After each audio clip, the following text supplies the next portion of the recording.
The mountains welcomed them with crisp, icy air. The rising sun peeked over the treetops, casting golden rays that bathed the peaks in an almost magical glow.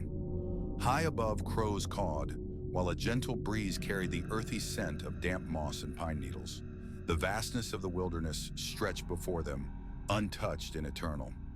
5 friends had come here, seeking an unforgettable adventure in the wild. They laughed, swapping jokes and stories, unaware that this journey would become their final test. They set off at dawn when mist still clung to the valleys below. The trail was narrow and winding, carved into the side of a steep hill, with loose stones rolling under their boots. Alex, the most experienced hiker, led the way, gripping a map. He had planned this trip, having ventured into these mountains before, confident in his ability to guide the group.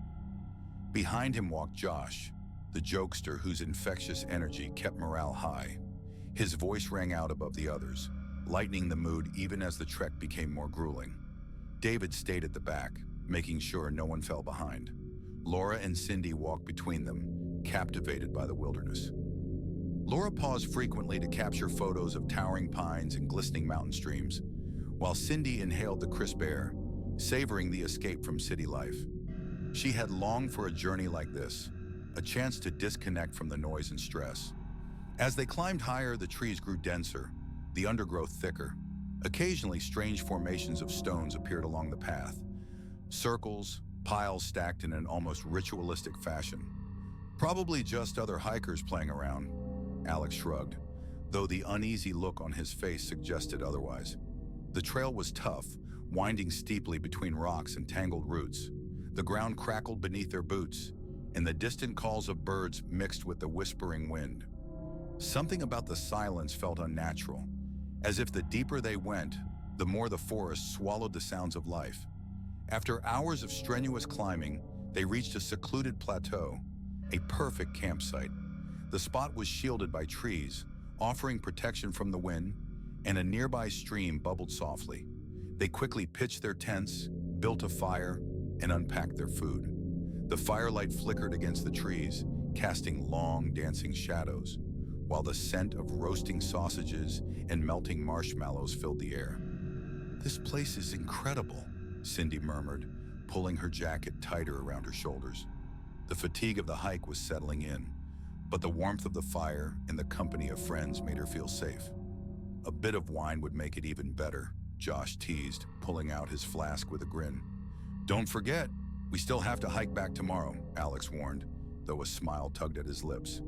They sat around the fire for hours, sharing stories and laughing, completely absorbed in the moment. Laura took out her camera and snapped a few pictures of the firelight flickering against the trees. When she reviewed them, her smile faltered. In the background beyond the trees, there were shapes, tall, shadowy figures that hadn't been there before. "Guys, did someone go into the woods just now?" she asked, her voice hesitant. "Nope, we're all right here," David replied, leaning over to see her camera. But when he looked, the shapes were gone. She shook her head. "Must be the shadows playing tricks." As night deepened, the wind fell silent, and the forest took on an eerie stillness, too quiet, too unnatural. The trees, welcoming in daylight, now loomed in ominous silhouettes, their shadows stretching unnaturally long. Somewhere in the darkness, something was watching them.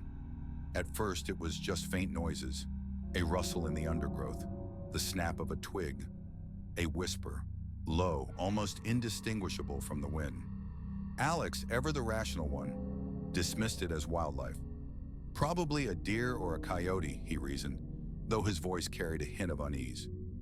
After dinner, they retreated to their tents. The air was cold, the sky clear, yet an unsettling silence swallowed the forest. Even the chirping of insects had vanished. As they lay in their sleeping bags, they could hear their own breathing, hesitant to disturb the suffocating stillness. Then from deep within the trees, a sound rumbled, a deep, guttural growl, neither fully animal nor entirely natural. It resonated like a distant thunderclap rolling through the cliffs, sending a chill down their spines.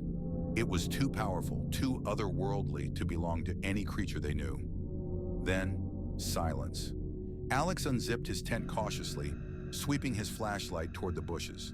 David and Josh followed, tense and alert.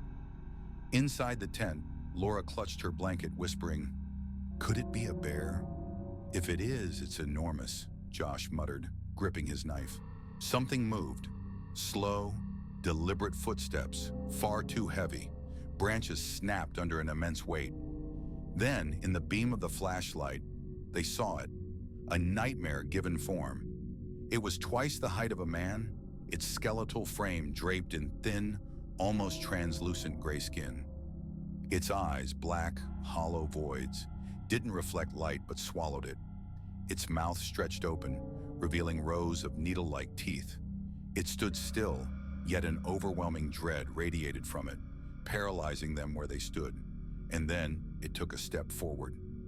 Laura screamed. Her cry sliced through the silence, but it was already too late. Alex lunged for his rifle, but the beast was faster. In one bound, it engulfed him in its claws. His scream barely lasted a second before vanishing into the night. Panic erupted. Without hesitation, Josh snatched a flaming branch and charged, wielding it like a weapon. The firelight illuminated the creature's grotesque form, revealing dark veins pulsing beneath its skin. It swiped at him, sending him hurtling into a tree with a sickening crunch. Laura and Cindy ran. David reached for Cindy's hand, but she yanked free, knowing hesitation meant death.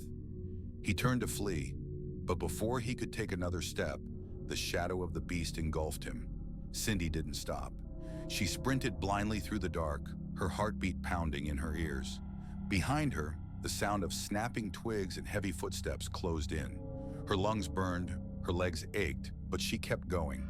In the distance, she thought she saw a glimmer of light. Salvation, maybe. Then pain. Something sharp tore into her shoulder, yanking her to the ground. She gasped, rolling onto her back. And there it was. The empty, endless black eyes of the creature bore into her, dragging her into their abyss. She could feel herself slipping, her reality unraveling. The last thing she heard was her own scream, lost to the wind. By morning, nothing remained at the campsite but torn fabric, scattered gear, and embers still smoldering in the fire pit. No signs of the hikers, no footprints leading away. Only the wind carried a faint, whispered echo through the mountains.